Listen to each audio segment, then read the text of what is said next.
When the HOA president taped that $3,000 foreclosure notice to my door like it was her personal victory flag, she thought she'd finally broken me. What Victoria Langford didn't know was that my grandfather's lithium fortune was about to turn her desert kingdom into the one thing she despised most, a chaotic haven for 50 rescue dogs. The Arizona sun was already baking the stucco when I pulled into Desert Ridge Estates 8 months ago, camera bag slung over my shoulder and Bailey riding shotgun. Fresh off a brutal divorce, I'd picked this premium desert lifestyle community outside Phoenix because the listing promised peace, mountain views, and zero drama for just $350 a month in HOA dues.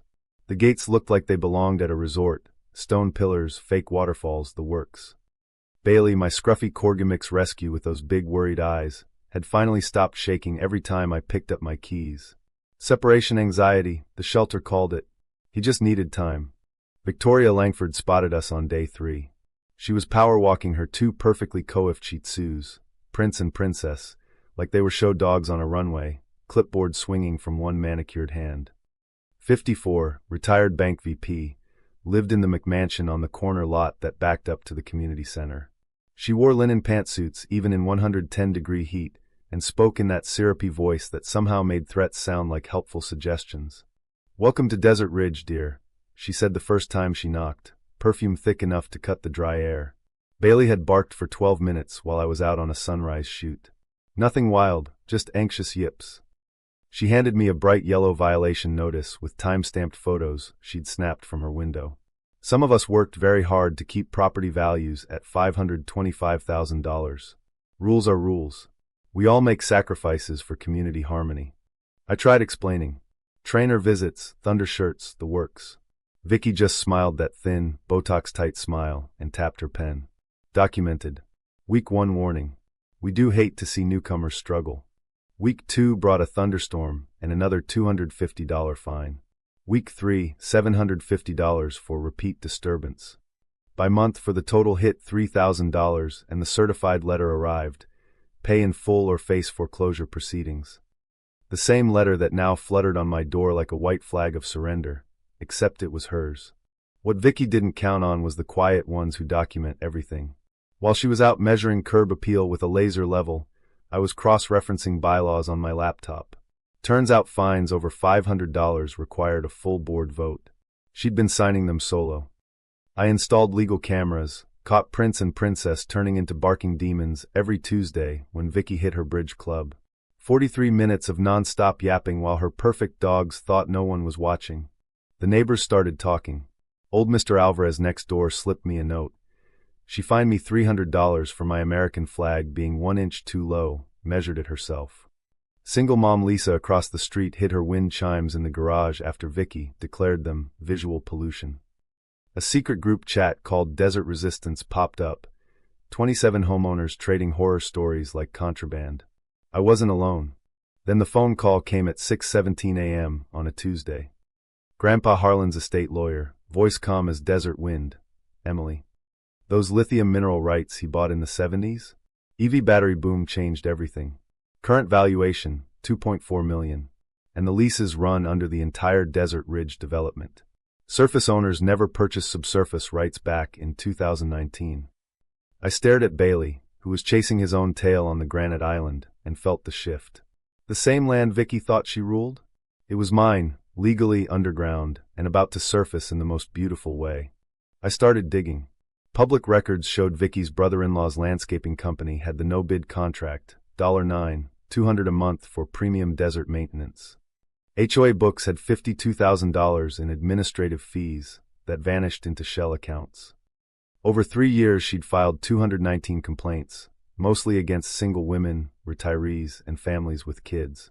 Every forced sale below market went straight to Langford Development Group. Same pattern in 2 other subdivisions. Conflict of interest? Her husband sat on the county planning board that approved the complaints. I quietly bought subsurface rights from neighbors for $6,000 each. Pocket change to them, game changer for me. 34 lots later I controlled lithium under 72% of the community. Then I dropped $1.8 million cash on every common area the HOA owned, parks, trails, the empty lot behind Vicky's house. All legal. all filed before sunrise. The emergency HOA meeting was called for Monday night.